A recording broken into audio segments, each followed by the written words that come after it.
Good afternoon. Officially, this is the Sexual Assault Response Network Committee meeting on September 25th of 2025.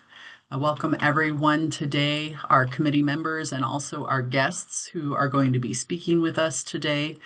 We have the first of our presentations from another state's safe telehealth opportunity. And so we're glad to hear from them today. But before I get to that and introducing our speakers today, I want to recognize a couple of folks joining us in the room. We have our Bureau Chief, Derek Malum, here from the Investigations Bureau at Montana Department of Justice's Division of Criminal Investigation. And then we also have Suzanne Anders, who is our new supervisor here at the Office of Victim Services within the Montana Department of Justice. And I just wanted to welcome Suzanne to her first meeting in this capacity and offer her an opportunity to introduce herself. Can you hear me? Ooh, you're a little digital. I think we hear you now, though. Let's give it a try. Okay. Yep, It sounds could good. just be my raspy voice. Hi, everyone. I am happy to be here. I am looking forward to working with you all and being part of everything that you've accomplished so far. It's a great team from what I have been able to see. I've been with DCI for about 17 years, just recently stepped into this role, have a lot to learn. So I'm looking forward to learning what I can from you all and doing what I can to help you out. Yeah. Thanks, Suzanne. She's been an awesome support since she came on board in July. We've had some things happening here. We're currently hosting our second Montana-led sexual assault forensic examiner training, which is the 40-hour didactic course online. It's 5 Fridays. Both Whitney Brothers and Emily Mangus are part of that with our online training crew from around the state. So we are so glad to have their participation. We have week 3 tomorrow on Friday, so looking forward to continuing with that group of students. We have about 18 students attending, which has been great. There are other updates, but we have a shorter amount of time today. This is more of a lunch and learn format for the committee, so I'll save other updates until our October 23 meeting. But our presenters today are Dr. Sheridan Miyamoto with the Safety Center in Pennsylvania. The committee had specifically asked to hear from other states who have implemented telehealth opportunities with sane and safe services. And so this is our first presentation in that vein. Dr. Miyamoto, we welcome you today. Thank you so much. Thank you very much for having me. Nice to meet all of you. We are really pleased to be able to share something that we have been building and disseminating over the last 8 years. So we have a good amount of runway, lots of lessons learned, and things that we can share about how things are working. So I will plan to share what our program looks like. I want to share with you some of the outcomes that we have had from our program. We are really the only evidence-based telehealth program, telesane program in the country because we are actively, continually doing evaluation and research of the impact of the program. And then, should all things align and we can get the technology just right, was hoping to give you a demonstration of the technology because we have actually been really fortunate to have the ability to build our own teleforensic photography system that is telehealth enabled, and really are at a place to be able to kind of share what we have done in all of and implemented in all of our hospitals more broadly. So I want to share what that looks like because telesane programs look really quite different across the country. Some are as simple as a view into the room, like Zoom, as we all experience on a regular basis. And then some go to a more granular level where we can actually see exactly what that local examiner is seeing in real time. And then I would welcome this to be a dialogue. So really we'll leave lots of, hopefully a good amount of time to answer your questions and hear your thoughts about our program as we go. So thank you for having me. I have been hearing for a long time about the work that Hope has been doing in Montana through a common colleague. And so I'm really pleased that you all have built some really good training programs and have a lot of strengths in your community. So I'm happy to see what we might be able to share with you. I imagine with this group, you all recognize that sexual violence is really truly a global health crisis where we have over 50% of women, around 30% of men, and a disproportionate number of marginalized groups and far too many children who experience sexual abuse or sexual violence. And then we know that only about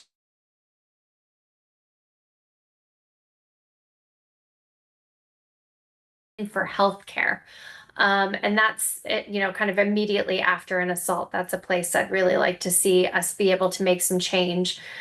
But we know that it's really difficult for victims to overcome all the fears they have to come and access care. And a lot of that is because we really don't do a fantastic job, I think, of messaging that they will be well cared for, that hospitals and clinics have invested in the right level of professional to meet them in that moment and really make sure they can explore their best options for them in real time.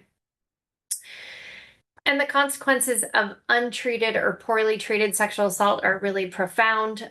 We know that individuals have, high rates of PTSD, anxiety. I think a lot about that if we can provide really high quality care in that moment where someone feels they can be made to feel safe and believed, and they are connected through advocacy to really good resources in the community for after they leave the hospital, might we have an impact on some of this unresolved trauma that shows up in multiple ER visits and things related to suicidal ideation attempts, unresolved trauma. With that, there's a huge steep societal cost that does not match the funds that come to this kind of preventative piece of making sure people have the right access to care in that initial moment. So again, all places would really like to have an impact and change. We on this call likely know that sexual assault is an emergency, and yet across the country, it really is not treated in the same way as other emergencies that are experienced. So for instance, we hopefully in most places no longer accept that, if you have a stroke, that you don't have access to really timely, good, life-saving care. And yet across the country, most emergency departments don't really have the resources to actually address this. So we have really been, our foundation is that we want to make a really bold change in how we deliver access to care, make sure that more people can be cared for within their community when they experience something or are harmed. However, this problem is absolutely not easy to solve. We did a study, a graduate student of mine, 75% of Pennsylvania hospitals don't have a comprehensive SANE trained response. Some recent citations from the International Association of Forensic Nursing say that number is closer to 80% of all hospitals don't have a 24-hour SANE trained response. And we know that, like, when we've looked at, the way this tends to happen is a nurse in a community hospital, somebody will come in for sexual assault care and they recognize nobody in their facility is really well trained to do this. They may be the one to go and say, I will go get training and figure it out. But they still are often working in relative isolation, even if they have that training. And that can lead to high turnover and burnout. And so sexual assault nurse examiners and that whole field and domain and kind of specialty really came about to solve this problem. And we do know from, some research that if individuals are cared for by SANEs or sexual assault nurse examiners, they have better physical, mental health, and judicial outcomes than when they're cared for by an emergency department provider who doesn't have that training. There was a state who trained a whole bunch of SANEs, and then they looked to see if they were still practicing 2 years after, and only 7% of those that they trained were still practicing. So that creates this unsustainable revolving door where we're just constantly training people. And I think we have some solutions there too. And a part of that goes to, it's really challenging work to do in isolation. But if you have a team of other people who are doing the work that are support for you, do peer review, then people are much more likely to be sustained in the work. So peer review is the gold standard. I always say nobody should be going to court on a case that at least 2 other experts have not looked at with them. I've always done that in my own practice. It's something we do here within our own team, and it's something that we provide then to the groups that we partner with. This kind of, trifecta of things that are challenging to solve result in real disparities in the quality of care based on where someone may live.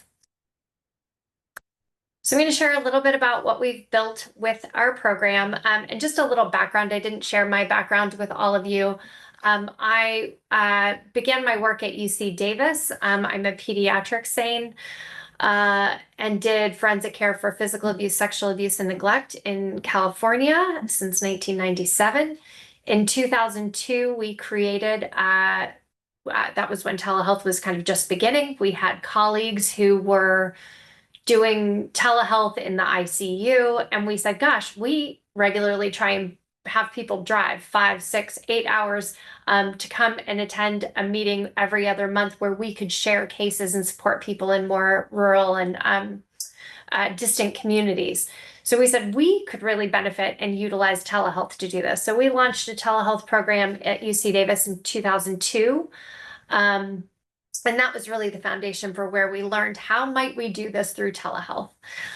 We have a couple good research articles that came from that work. We sustained that work for about 10 years. So lots of lessons learned, and that was kind of the foundation for what we created when I came here to Penn State. So we were initially funded at Penn State by the Department of Justice to build, and they cited the research that we had done at UC Davis to determine if we could, if it works for kids, could it work for adults and adolescents? So our first implementation has been with adults and adolescents, and we are now building a pediatric team that will launch in the next couple months.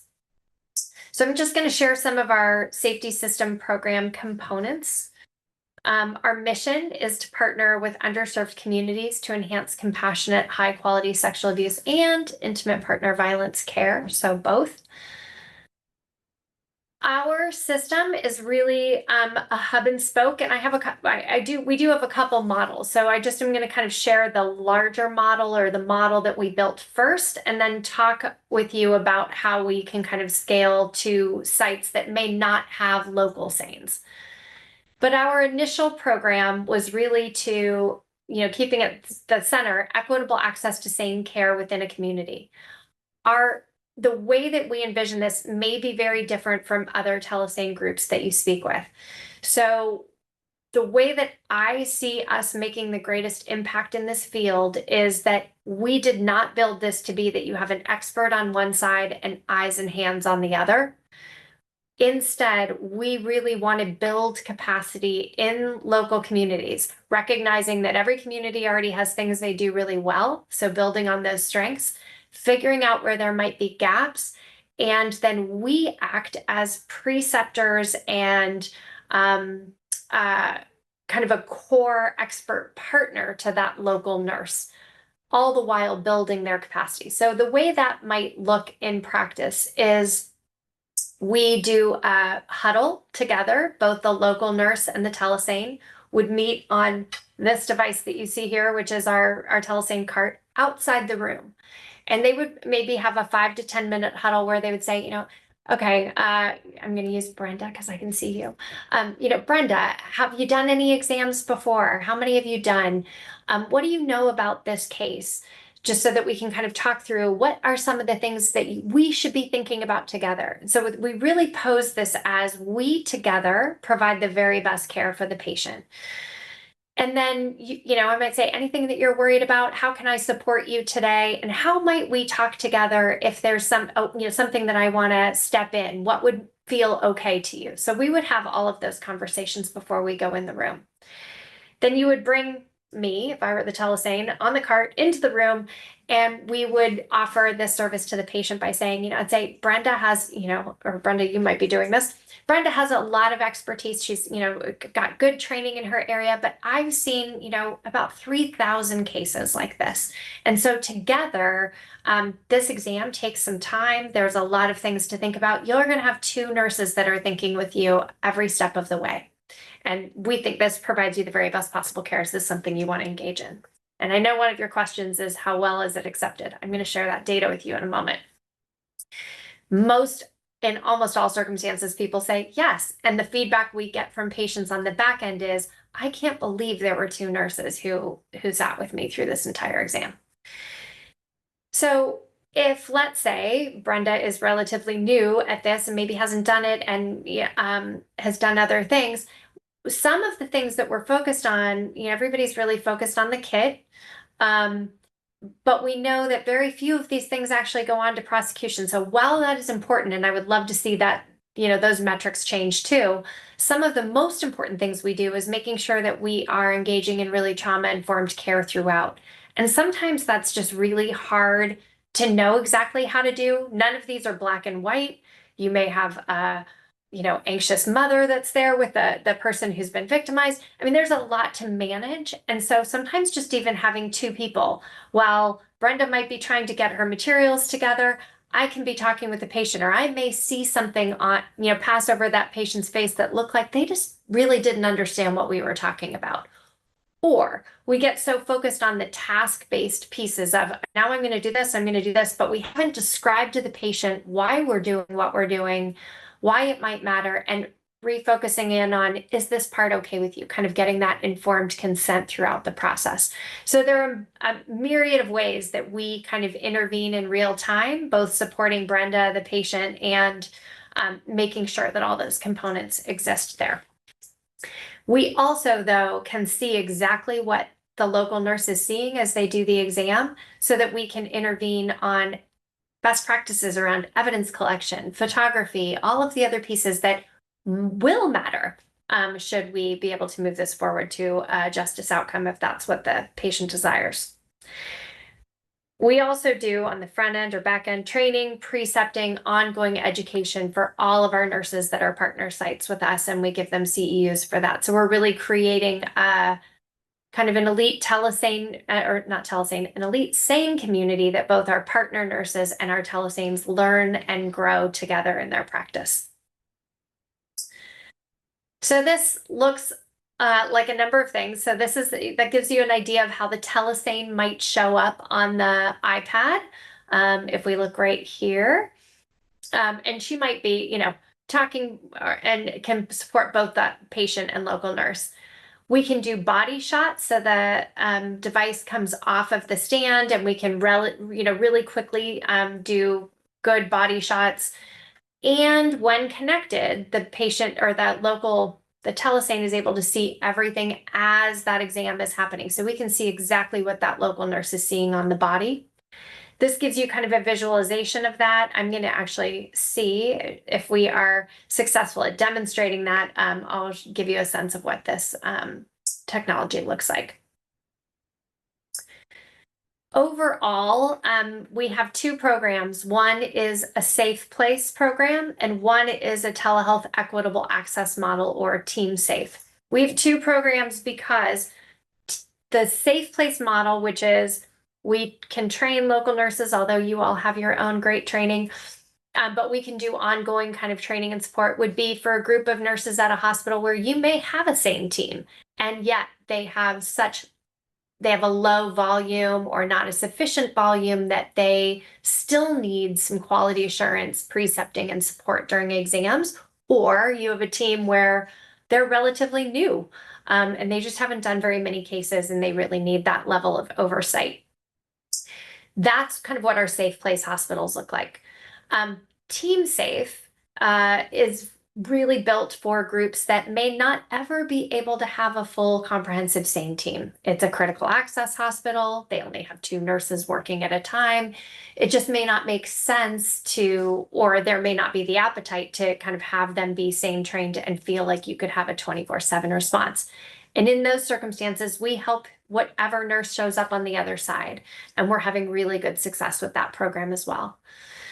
But overall, in both of those settings, we provide 24/7 live expert telesane peer review and quality assurance, meaning that those local nurses page us within 10 minutes or sooner. We're answering that first call and then ready to be on with them within about 40, within that first hour to support them as they conduct the exam. And then we're on through the entire exam. We deliver our safety system technology. So I know there are some questions about telehealth interoperability, et cetera. I'm going to talk to you a little bit about that as well. But our system is a completely closed system that is highly secure, really important for these sorts of images. So I'll talk to you a little bit about that as well. We do same training. So I know you have a great 40-hour. We also do if needed, a 2-day hands-on skills training with new SANEs with standardized patients so they have an opportunity to practice, especially in an environment where the telesane may also be there. So telesanes lead that training and they have some good connection to them kind of working as a team at the outset. We also do a lot of community engagement. That's important for a number of reasons. Your advocacy partners, law enforcement, district attorneys, whether you have military bases, et cetera, all have a stake in how this process goes and have critical information for us about how we can best support the processes that are already in place for Montana. And we want, when hospital systems invest in something like this, that both they get an opportunity. We often invite media to come and share that story out to the community because we want to have an impact on more than 20% of people will come to the hospital and know there's a good resource and that hospital has invested in it. We also want the local nurses who are the resource and sign up to be the solution in the community really get credit for being that solution. And again, that sustains them in the work. We have a couple, let me just go back. I think I'm gonna, let me go back. I'm gonna show you the technology really quick. So I'm gonna see if I can, hold on a second. Let me log in and then I'm hoping you can, oh wait, let me go back. Admit this device and then I'll be able to kind of show you all what this looks like. So while I'm kind of getting this going, what this does is this is Promoting it to a panelist now. thank you. Okay, so this is something we have built. It is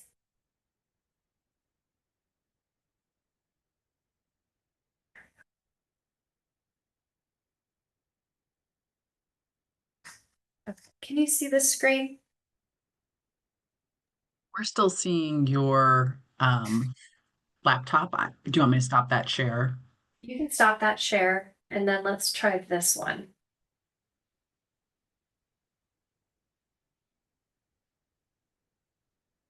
Give me just a moment, it'll show up.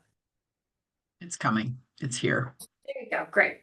Okay, so we've built this. It is an iPhone, but it no longer works like your iPhone. It only exists, all we need from the setting where we are partnered, so if it was in a hospital, is a secure Wi-Fi. It doesn't have a data plan. That means nobody can hack in and take any data. And I'm going to just show you a little bit of how this works. So we go to take photos. The telesane is seeing exactly what you're seeing on the screen. So if this was my telesane on a laptop, we would see just what you're seeing here. Okay, so as we go to do an exam, it's really important as somebody is conducting an exam that you are able to have both of your hands on the patient to manipulate tissue and see further inside. So it's really important that we're hands-free. So we have created voice commands. So I'm going to turn that on. Light. 3x. 5x. 9x. Go back to 7x. photo. That's how easy we can see all of this level of detail. This allows the telesane in real time to say, let's say we're looking, let me see if I can get my finger in the right spot. Like right here, we see just one of these single dots to be able to say, okay, at 9 o'clock, I see something that, what does that look like to you? I see a little brown or red spot. What does that look like to you? We can together, the nurse and I are talking about, is that a petechiae? Is it a blood vessel? Might it represent injury? Or let's say there's a fiber or a hair somewhere that I see, and that a new nurse might be really focused on being able to see this hymen. I might be able to say, gosh, I see a fiber or a hair there. Do you see that? And kind of prompt, how might we collect that? What do you think, Brenda? Should we grab that? Where in your kit? And we would know what your kit looks like. Should we collect that, right? Or a new nurse might be, excited about getting things together and might go to do something and touch before they take a picture. Like those are places we can say, wait, before we take a picture, before we touch it, before we do that swab, let's do this. So we can really guide evidence collection as well as identification of injuries. When I took that photo, and it'll take another one because I said the word, within 3 seconds, that picture no longer lives on the device. So if I go in here, this shows the 2 pictures that I've taken. When there's a check mark here, they have already uploaded to our secure web-based storage, meaning it no longer lives on the device. So if I were to go back as you might into your photos, if somebody were to grab this and leave the emergency department, you have no loss of data. All of those things, all of the data that we have goes to a back end that both Brenda, who's the local nurse, can see. The telesane can see all of the pictures in real time. And that would allow me at the end of this exam to say, gosh, I could see all of the anatomy. Everything is crystal clear. You can see how easy it is to take really good pictures, even if you don't do this all the time. And I can review all of that in real time.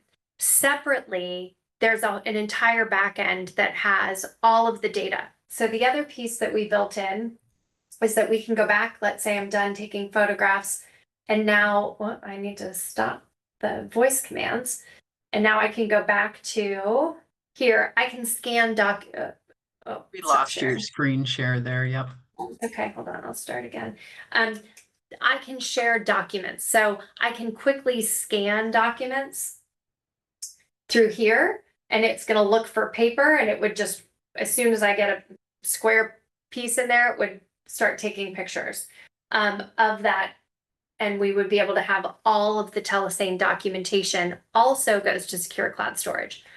What that means is, I don't know how you typically do things now, but you don't have data card, like photo cards that might be overwritten, corrupted. You don't have anything stored to one hard drive. You don't have people downloading files that might live locally on computers.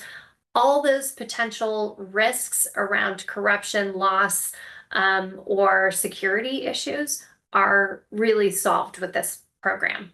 So that's, I can only tell you, I'm going to stop this. We can go back to the other if you want to. I'll disconnect. We've, been able to build something that I think is the most secure, and I'm so pleased. I have brand new nurses who have at local sites who have never done a case before, who have really remarkable, really good pictures of cases. Let me go back. We'll start sharing this again. Are you seeing my presentation again, Hope? Any questions that anybody has about the technology? Do we want to pause there? Whitney?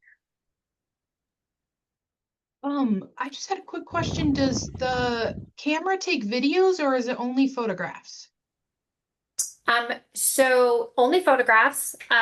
There is a video capable component that we do not enable for this local site. And the reasons for that are that we really don't want video to be a potential discoverable aspect for court, right? It's not best practice across the nation related to, all the potential things that the dialogue that's happening within that room may not be ideal for court purposes. And we want to really protect privacy around that. So the photographs are so good and so quick that we don't see a need for necessarily having video to watch how tissue moves, those sorts of things. I don't know if that answers your questions. Yeah, It's thank you. possible. I think we don't enable it just out of practice concerns. Okay. Brett had his hand up next, Brett Taylor. Well, the technology looks pretty cool. You mentioned the back end. I'm just curious where that back end is. Is this on-premise, cloud? It is cloud. And we have all of that. We have a recovery that is offsite as well. So we have it is all cloud. So I'll just end there. And then we have, really rigorous kind of user-based permissions as to who has access to what aspects. We have tracking on all of those things. All of our data have, good timestamps and all the elements of what aspects of the camera were utilized. So nothing can be changed, deleted, or modified. Sure. I'm just the resident IT nerd in this committee, so what cloud infrastructure are you using? AWS. Okay. But we built this so that it could point at whatever cloud storage a group uses.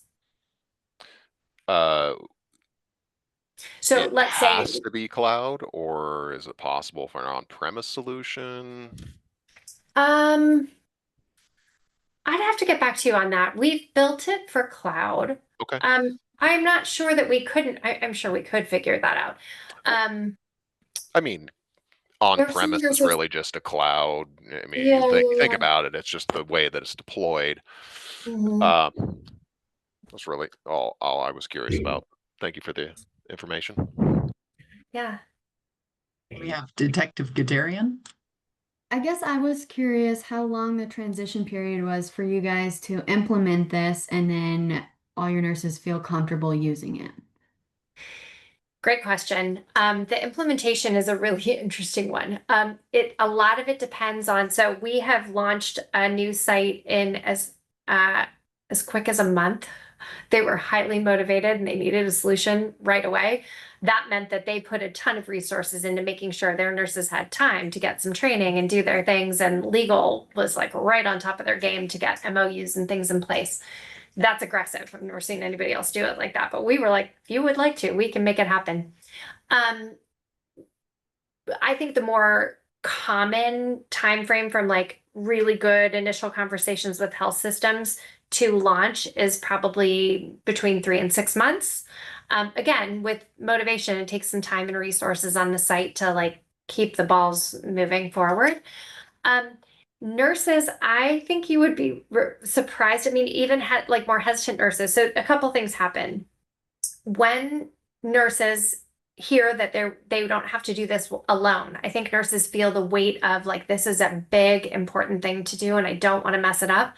The minute that they hear that they might have a telesane partner who has a lot of experience and they won't be alone in it, we see a lot more nurses say like, well, maybe I could be this solution in my community.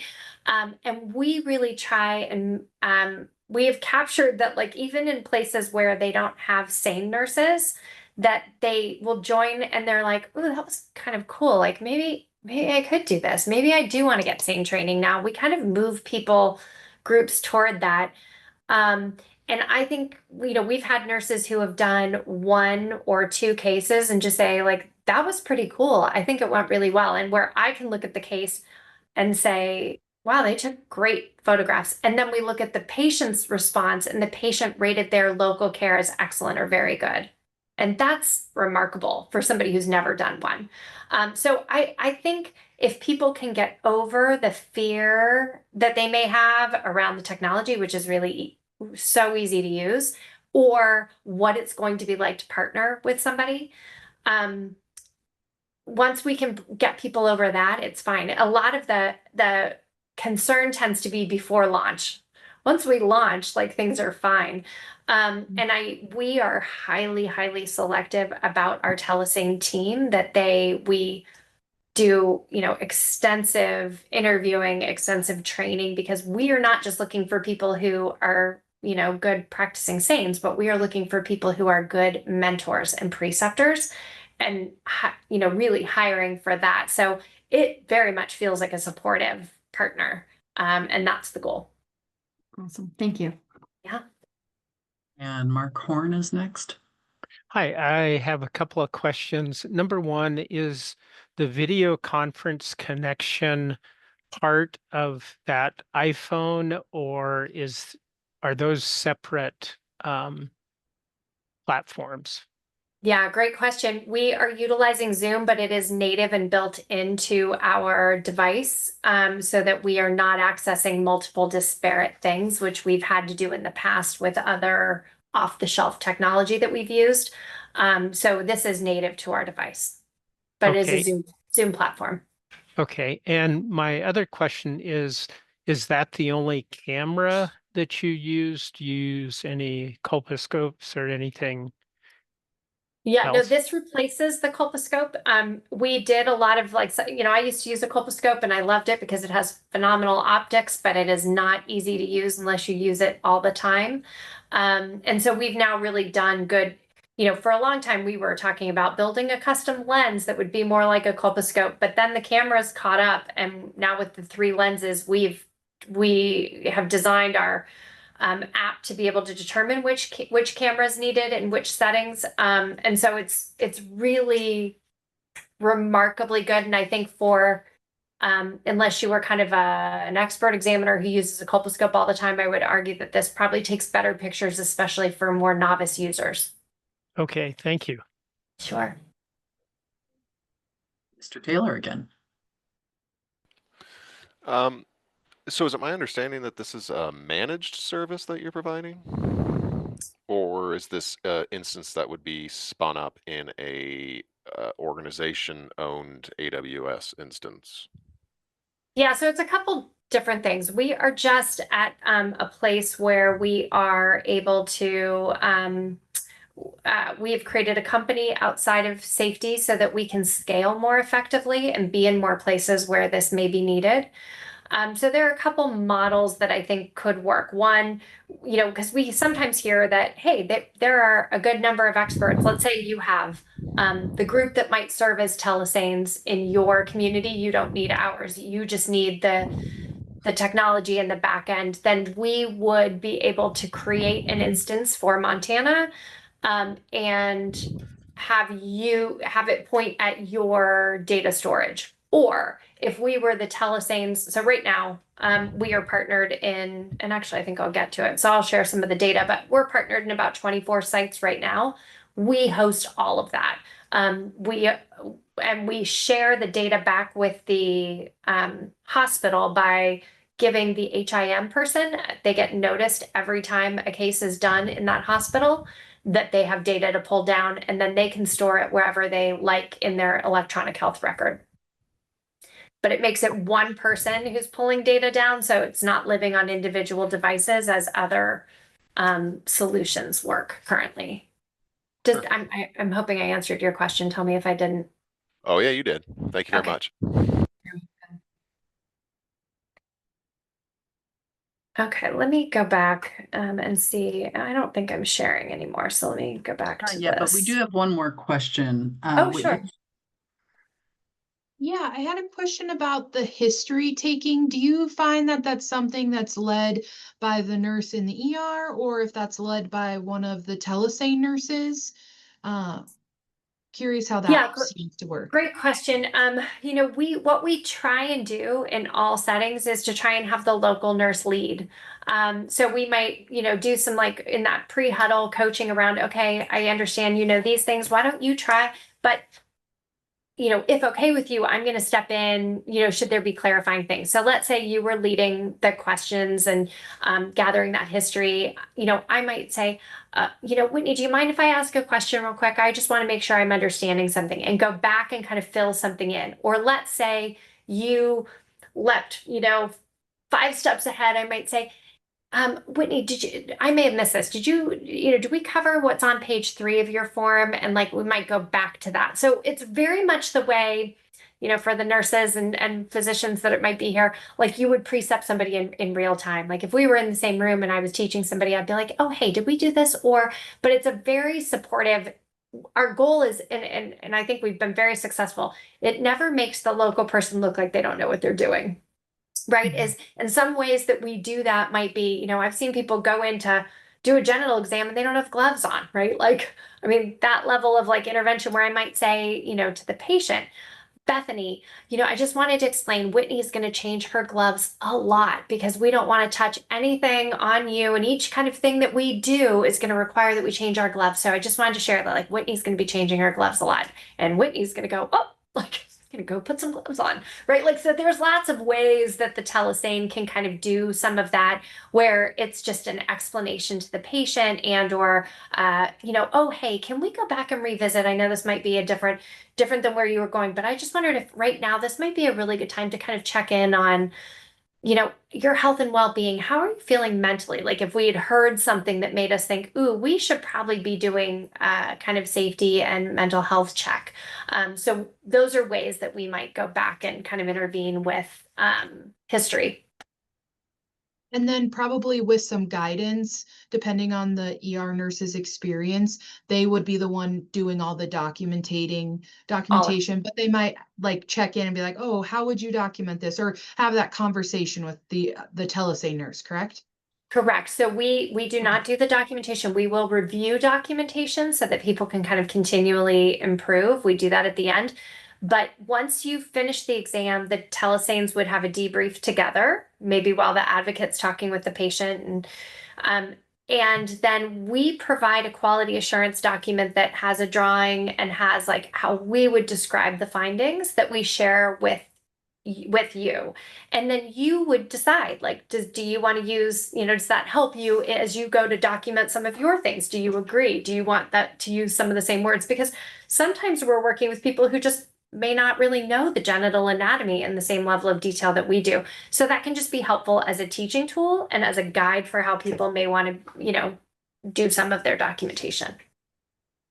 Okay, and then my last question is, have you had any cases move forward through the court system, and have any of your telesane nurses testified in those cases, or has it just been the primary ER nurse? Do you have any experience with that? Yeah, we have. It's a really good question. Always comes up, especially related to like DAs and law enforcement. So we practice under the peer review statute. You have a very good one in Montana that says that anybody who is providing peer review in real time or after the fact, that is protected from discovery, and that's really important. So we don't come and testify for you or your nurses, and that's just good practice, right? Even if two of my telesanes were in the same case and were to testify, there would be words they would use that would be different and would just confuse the jury. Like that all can be, a big tangled mess. So it's far better if let's say the local nurse has no SARN training, they would go as a fact witness. And again, keep in mind, this happens very rarely. Or if they have SARN training, they can be qualified as an expert. So there's a number of ways that local jurisdictions can handle that. But what we do instead of going to testify is if somebody on the other side gets a subpoena, and we've had a number, we meet with them and talk through how to be an expert witness and what they might want to read and consider and talk them through. Make sure you go and talk with the person who has called you to testify. How do you prepare for that and kind of support that? And again, that goes to supporting that you all have good local resources and are kind of growing in development of that. When that happens, and we're doing a big study right now with all of our DAs across counties, what we found is there were DAs who said, before you all were here, there was nobody who could come to court and testify, and I had no pictures because nobody took photographs. And I cannot put on a case when there are no injuries that I could potentially show. And so what we've seen now that we're there is they're like, Jessica at this site is amazing. And I call her every single time that we have something that we're trying to decide if we're going to charge. And she's been a fantastic witness in court, and they've gotten judgments that they've never gotten on cases before. So we're kind of trying to look at, does this have an impact on judicial decision making? And a big piece of that, I think, is if DAs have good local resources that they trust and can say, yes, and I know when I call, Whitney's going to come and she's going to be, and we start working together, and you're going to educate them about what it means to be a SANE and what kinds of questions they should be thinking about. So that's our process with that. Thank you so much.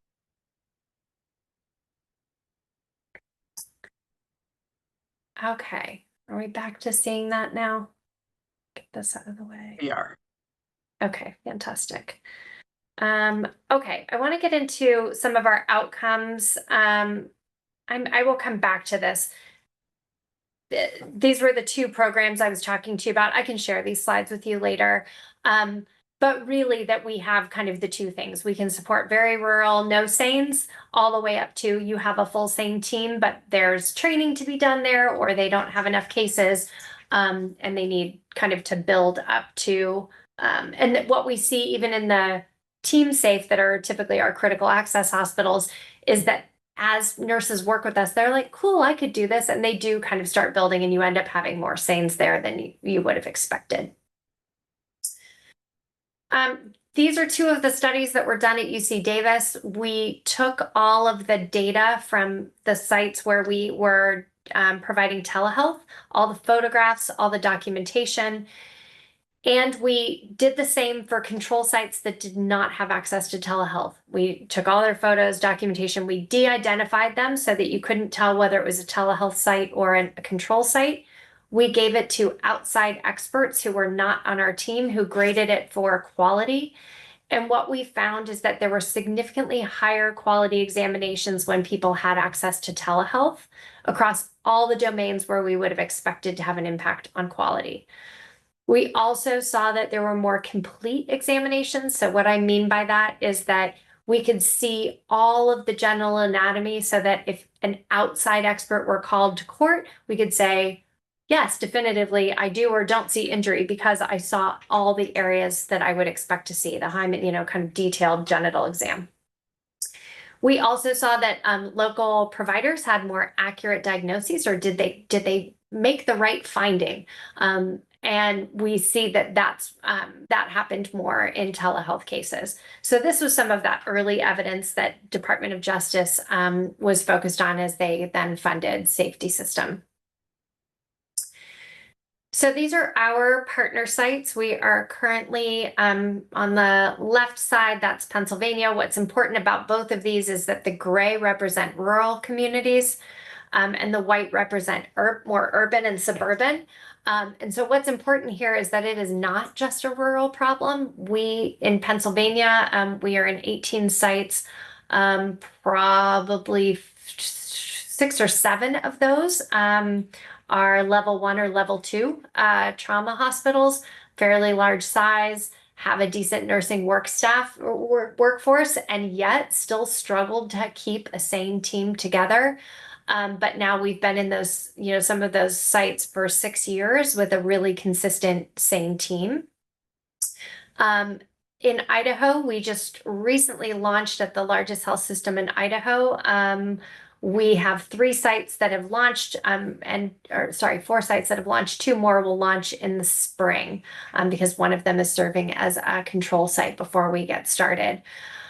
So we are, really kind of looking at places where we can expand, and our goal is really to be everywhere that we can be helpful, because we've blood, sweat, and tears built something that we know works, but we want it to be in more places and impact more people. We've done 681 total calls to our center. About 222 were advice only, so people may be coming in, too much time had passed for true evidence collection, but we hop on all of those calls to help discern. None of these are, as I said, kind of black and white, so there's lots of questions sometimes as people first come in through triage, and we will help sort some of those things out. We've had 459 telehealth consultations. and I'm going to give you, oh, I guess I did this out of order. I did. So here's where we would have done, but I want to show you, we in 1980s to kind of current, people use colposcopes. They have really high quality photos, but they can be really difficult to use. They have poor security, no built-in telehealth access, and you have to add a camera to it to actually document what you're seeing. We started to use in 2017 and off the shelf. This was the mobile ODT. We didn't feel like it had great photo quality. It took average genital photos, not great body pictures. We layered telehealth onto it, and we layered a lot of security that we had access to from PSU before we were comfortable using that. And then from 2021 on, we've had our program, and it's in place in all of our hospitals. And we continue to get great feedback. So one of the great things about this is it was built by our nurse team for nurses, and we continually get feedback from nurses about its usability and make adjustments based on what our nurses say they need. Just a couple things. Again, I'll share these. I think I went over most of this, but if anybody has interest in kind of, it might be Brett, that understanding more about the technology aspects, I can share elements of that as well. Okay, so some program impacts. These are things that we heard. We talked to law enforcement, district attorneys, nurses, and hospital administrators about some of the challenges they were having before safety was in place. And things they talked about were lots of missed opportunities. Both this quote about patients being transferred, or sometimes patients waiting for hours in the waiting room because there just wasn't anybody who felt comfortable seeing them until they kind of get exhausted and go home. Nurses talking about being scared to do the exams, just a lack of confidence without having any real support or not having enough training to feel like they could do this. Staffing issues, places that had, you know, no photography or kind of broken equipment, and then often limited administrative support, all challenges before we were there. Questions about how nurses feel about this. When we talk to our nurses, they call this kind of a priceless partnership. I've heard one of my very favorite quotes of somebody who's like, it's like having my best friend in the room with me. And then we actually measure the impact on nurses. So we ask them, how confident are you in doing these exams before they start with us, and then a year later? And we saw a statistically significant increase in their level of confidence a year later in being able to provide really good trauma-informed forensic care. On the bottom are a group of nurses from different hospitals that were at the International Association of Forensic Nursing Conference. So again, this pride in their role, and we see that they're much more likely to stay in the role when they're connected and they don't feel alone in the work. So we really invite them into this community network of SANES where they are part of our team and we are all a team together. And I'll show you a little bit of how that reflects on how much they stay in the role. Here's just a quote from one local nurse talking about being able to start an IV with her eyes closed, but she's done very few rape exams in 1 year. You can't compare that to the telesane who's done 300 that year and is able to tell me, try this position, or what are you seeing there? How would you describe that? All of this kind of work together is invaluable.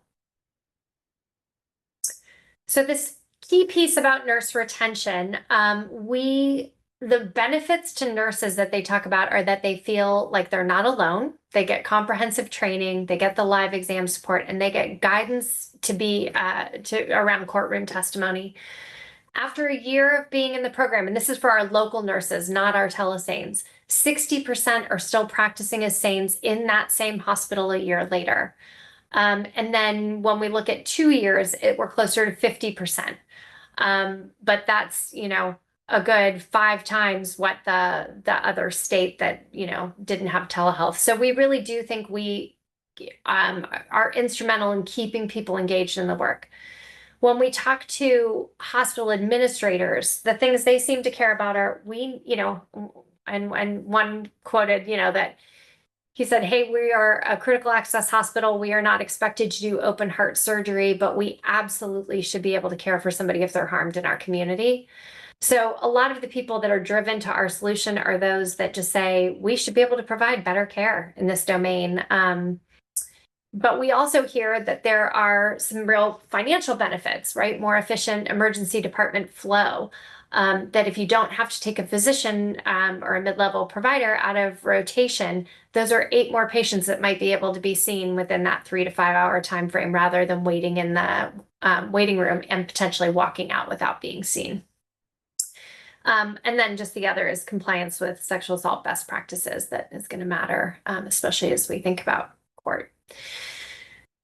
We also see increased patient volume. So typically we see numbers of people who feel safe coming in for care doubling or tripling in that first year after safety is partnered. And largely I would attribute that to getting the local community to tell the story out to the community that there will be a resource and the hospital is invested in making sure they have good trauma-informed care should someone need it.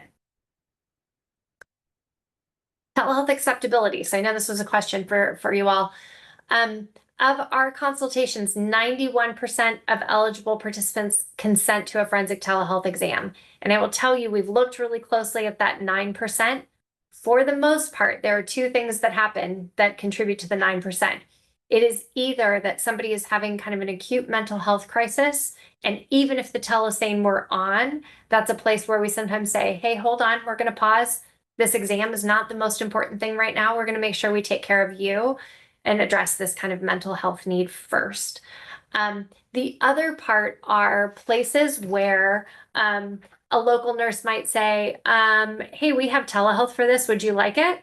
To which a patient goes, I don't know. No, like they don't know what that is. Instead of wheeling in the cart and letting the telesane offer their service, because they get the opportunity to say, here, you know, I'm Sheridan, here's what I do. I've done lots of these, and I just would like to be here to be able to support you today and make sure you get the very best possible care. Then people say yes. If they don't know, it's similar to those of you who do this work. If you say, would you like me to call an advocate for you? And the person is overwhelmed and they're like, do I want another person here? I don't think so. But if we bring an advocate in and they say, I'm the only person that you can talk to that, you know, will never go to court and share what you shared with me. I'm the only confidential person you have, and I can help make sure you understand your rights throughout. Nobody says no to that. So it's just those differences. When we ask patients, we engage patients in research so we understand what the impact of our work may be. 93% of our patients rated their care, their local care, as excellent or very good in that moment. So I always ask people to think about your last ER visit. How did that go? Was that the rating you gave? And when I think about people who've experienced, you know, potentially one of the worst traumatic days of their life, this is really speaks to that they're getting something they need in that moment and that they're getting the right care. To that end, we ask people about their pre-examination worries, like what did they worry about before they came in, knowing there's a lot that they should be worried about. So we ask them about were they worried they wouldn't have control or they'd be judged or blamed or not believed, or the exam would be painful. 78% of patients endorsed that they had at least one worry at a high degree, and 47% had more than 3. And then we asked at the end, so did you experience that? And what we wanted to understand is, did we alleviate through the exam what those concerns were? And you can see, you know, in the 80s to 90%, aside from the general exam, we'll get to that in a minute, was not painful. Most of them truly said, no, during the exam, I felt believed. I didn't feel judged. I didn't feel blamed. All of those things that if you look across the literature, is a real risk of doing more harm to people as they come in for care. So we really wanted to make sure we were making an impact in that way. The general exam was not painful is one place that I think represents a couple things. One, we know, because I did pediatric exams, that I can do these exams and they are not painful, even to little tiny kids, right? There's nothing about it that should cause pain, but there is very likely psychological pain that people are still experiencing. And there's new research out to say if we address pain and we even give people ibuprofen before we start an exam, they endorse less pain throughout. So we probably are just not adequately addressing those things. And it's a place where more kind of research is being done. We also want to understand that people know they have really good informed choice about everything that we're doing and why before they make decisions about what kind of care they want to engage in. So it's important to us that they know that they can say no to any part of the exam, and people endorse that highly, that their questions are answered. This is really important when you hear people who may not know what sane nursing looks like and what sane care looks like, is they'll say, well, I don't want to put somebody through that horribly invasive, traumatic exam. This tells a very different story, that the exam actually helped people to feel better.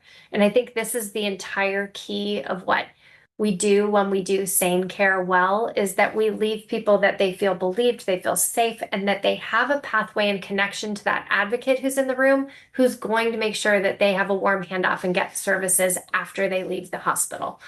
And then finally, 94% saying that having a telehealth consultation, they believe improved the quality of care that they got. That's just a little bit of a summation that 88 to 100% of the worries that people had before they came in were resolved with the exam, and then good endorsement that they're getting what they need.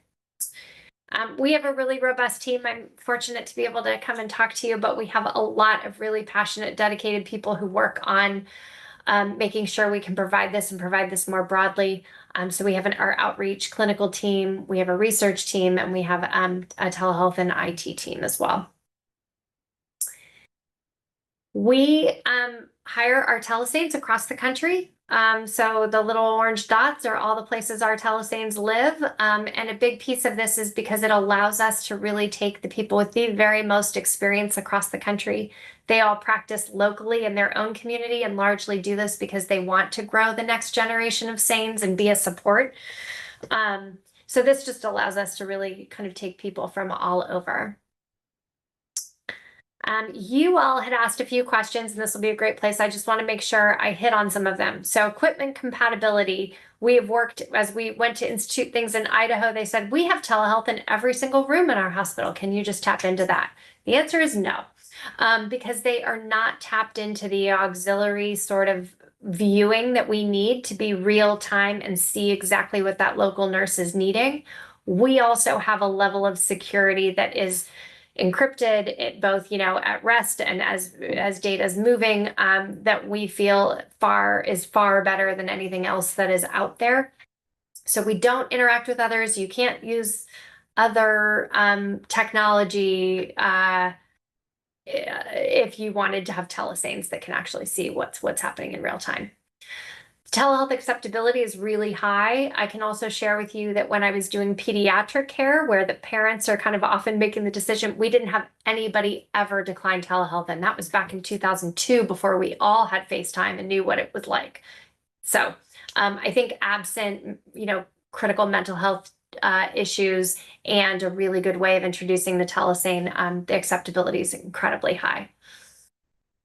We talked about staffing challenges in rural areas, that we can support sites that don't have sane nurses. And we've had really good experience having those non-sane trained nurses want to become sanes and kind of slowly even build capacity. We have a critical access hospital here in Pennsylvania who has become a safe place site. They have a full call schedule and a team, despite their very low numbers of nurses in their emergency department, because they kind of love doing the work and they love being a kind of expert solution in their community. There was a question about credentialing and privileges, and I think Whitney's question about do we go testify answers that. We are all anywhere that we work. So we are now a compact state, but if we were to even go into a state that was not a compact state, all of our telesanes would get would be certified in that state to be, or would have licensing in that state. Not that it's required for peer review, but because we just want to be absolutely sure. So as we moved into Idaho, all of our nurses have Idaho licensure, and licensure in Pennsylvania as well, because those are the two states we currently support. But we don't need privileges in the hospital, because we are not the person providing care. You all, any healthcare provider is legally able to provide forensic care in Montana. It's not designated by statute. And we would be acting in that peer review quality assurance component. So we are making suggestions, we are offering advice and solutions, but let's say Brenda and I are still doing this exam and Brenda I'd say, oh, Brenda, what do we think we want to do next? Might you want to do this? And, no, I don't want to try knee chest. I think she's tired. Like, that's your decision. You are still the provider. You are making that decision and in partnership with the patient. Patient's making the decision as well. We're providing suggestions that you can take up or not. But I will leave it there because I know those were some things that you all had as questions. I want to make sure I answered those, but if you have others, and I imagine you might, I'm open to hearing those.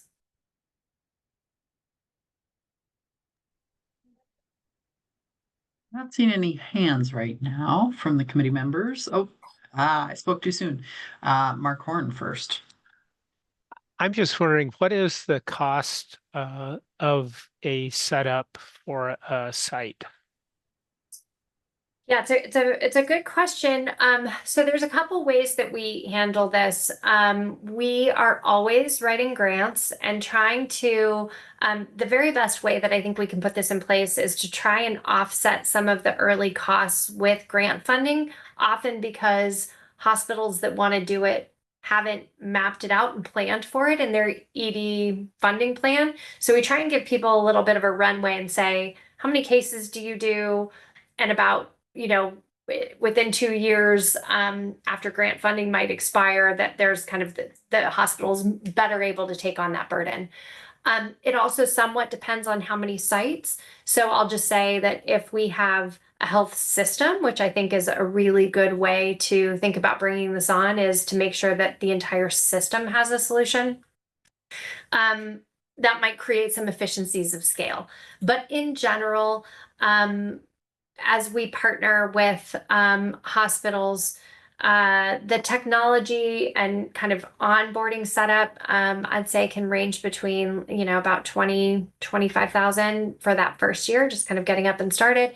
And then each case is about 1,500 per case. So, but there's, I'm giving you that as a ballpark. It really depends on the need and, how many sites and how many cases there may be, because some of that influences our staffing as well. Thanks. Whitney, your hand. Okay, there we are. Go ahead. It was just, Mark brought up the question I was gonna ask. I just wanted to piggyback off of that. So then after the exam, would your program essentially bill the hospital directly? That's not something that would be billed to the patient, that would go to the hospital. Correct. No, this is Okay. it's a hospital investment, and this is the great challenge, right? Is that we, this should never be billed to patients, and the big question becomes like, who should pay for this layer of quality that we all know is important and yet isn't reimbursable in other ways? So the other work that we do is, I'm always kind of actively working on the policy and legislative and regulatory parts. We did get a law passed in Pennsylvania.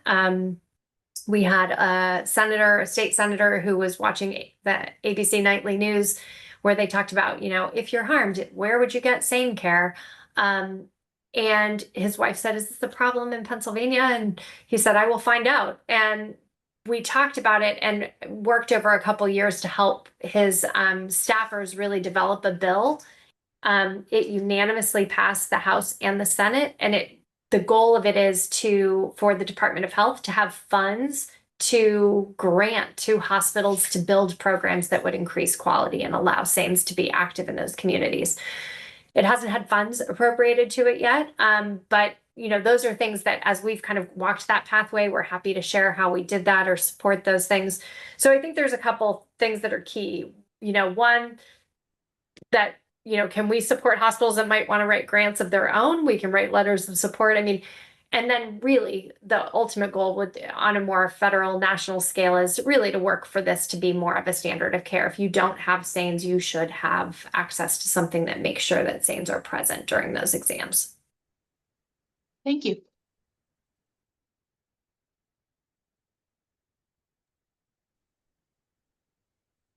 Any other questions from the committee right now?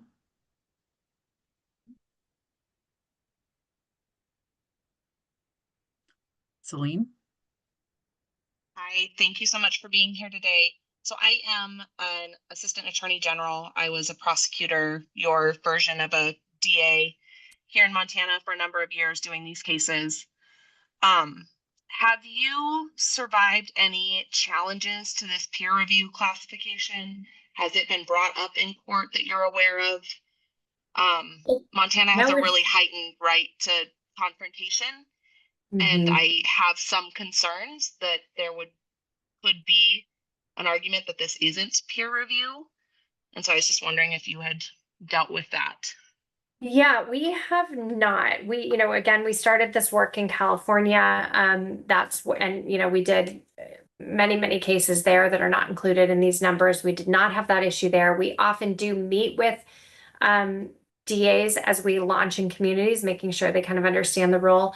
As we just launched in Idaho, their attorney for their health system said, she kind of I explained it, and I think maybe wasn't resonating with the group that was assembled. And she said, it's peer review happens all the time in healthcare settings, right? That is not known. And regular SANE teams do peer review together. And yet we don't call in all 4 people that were there. So in California, when I worked on my team, we had regular photo review sessions, and we actually created a document that we did share with the DA that said, this is our quality assurance document.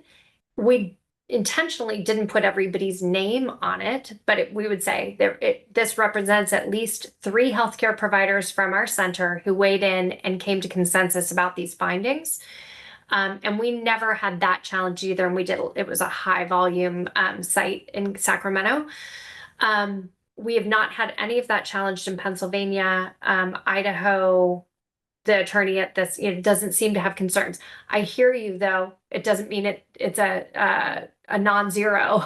And I think, we figure it out when that happens. I mean, worst thing that would happen is one of us comes and testifies. I think that's not great for cases. And I think we really want to try and hold firm to the person who is there delivering care is your best representative of what happened in that moment. We also don't keep any documentation. So, knowing how long these cases take, my telesane's independent recollection of what went on during that case is going to be effectively not helpful, I think.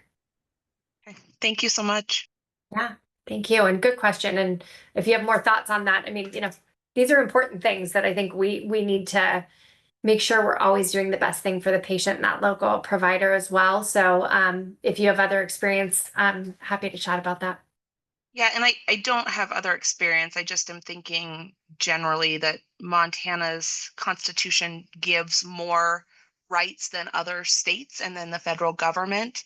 And so in the back of my mind, I'm just always like, where is that limit and how Yeah. does it apply here? So Yeah. I do think if we come to something here, it might be something that we wade through in Montana, whereas maybe other states haven't. Absolutely. Yeah, no, great question. We have another question from Brett Taylor. So you say you don't retain any of the data, but I assume all these cases are exportable by the agency, so we can retain it, correct? Yes, and so I maybe misspoke there. We do retain the images. And if people have engaged in research, so if our patients accept research, we hold that in a research portal that's separate. We have images and documentation. At some point, though, we may delete those things, but after we message the site, pull your things down. Yes, you would Okay. always have those. Yeah, What I all right. mean, though, is we don't have written documentation other than our quality assurance form that would prompt our telesane to say, the questions that she might get, like, how did the patient present? What did they say? What did they, like, she's not going to have independent recollection. She can't testify to the timing or any of the documentation that, that Brenda's doing in person. Brenda, I don't know if you're a nurse, but you are today. That she would be doing about like the timing, or I collected this at this particular time. Our telesane wouldn't be able to testify to most things that I think either a prosecutor or a defense attorney would actually want. Gotcha. Mhm. All right, thank you.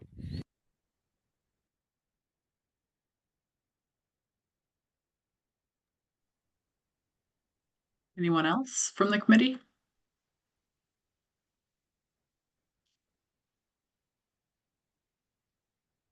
Dr. Miyamoto, do you have anything you want to say before we open it up to public comments?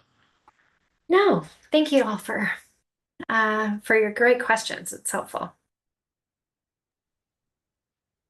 All right, at this time, we will open up the opportunity for public comment on any matter within the committee's jurisdiction. So that's either pertaining to today's discussion and presentation or anything else related to the Sexual Assault Response Network Committee's jurisdiction. If you do have a comment that you'd like to make, we would ask that you click the raise your hand button at the bottom of your screen, or that's most typically where we see it show up, that raise hand button, and then we will call on you and give you permission to unmute yourself. I'll just give it a few seconds here to see if anybody takes the opportunity.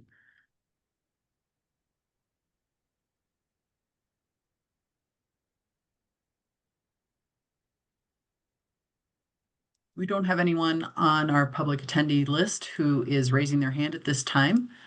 So we will close the public comment opportunity. And then I just open it to the committee if you have other conversation you want to have right now, or questions for me about how you'd like to proceed with this. We do have our next presentation coming up at our October 23rd meeting. That meeting includes almost a full day. We're scheduled to start at 8 that day. We're going to have discussions in the morning related to minor consent for sexual assault forensic exams, and then mandatory reporting requirements for adolescent sexual assault victims. And then later that morning, we have another presentation from another state about their telehealth program that they're using. That's within South Dakota.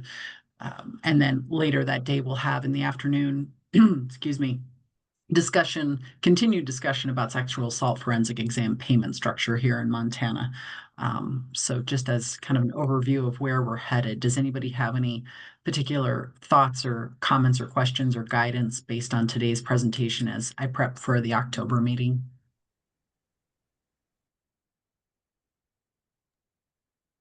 I just wanted to say thank you, Hope, for setting this up. This was really informational and I really appreciate it. Thank you.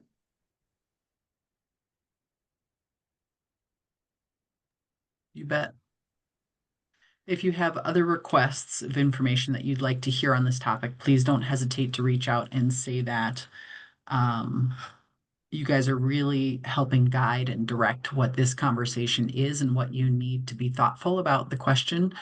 The legislature specifically asked you to look at telehealth options and whether they might be an opportunity here. So I appreciate your time today and consideration. Anybody have any parting thoughts or key takeaways that you want to share with the group today before we sign off? Captain Honeycutt? Thanks, Hope. I'd like to thank the doctor for presenting, very informative. A lot of my fears, I guess, when we talk about telehealth and bringing in a small community and some outside nurse and being an expert versus, you know, making the local person feel like they don't know what they're doing, right? I think a lot of those fears were addressed today with this, and a great partnership. And I think it would be an amazing tool, based only on the one we've seen so far, but I think an amazing tool for a lot of our rural communities who, like she kind of like the doctor described, they don't have a full-time SANE program, or they don't have nurses, and the retention of those nurses after you train them. I think this is an amazing opportunity that could be for so many other facets in this, as well as just the telesane part of things, you know, moving it out from the investigation standpoint or from the crime lab standpoint, or like this could be used across in this telesane version. Thank you. Any other committee members? Key takeaways for you? Thoughts you want to share right now?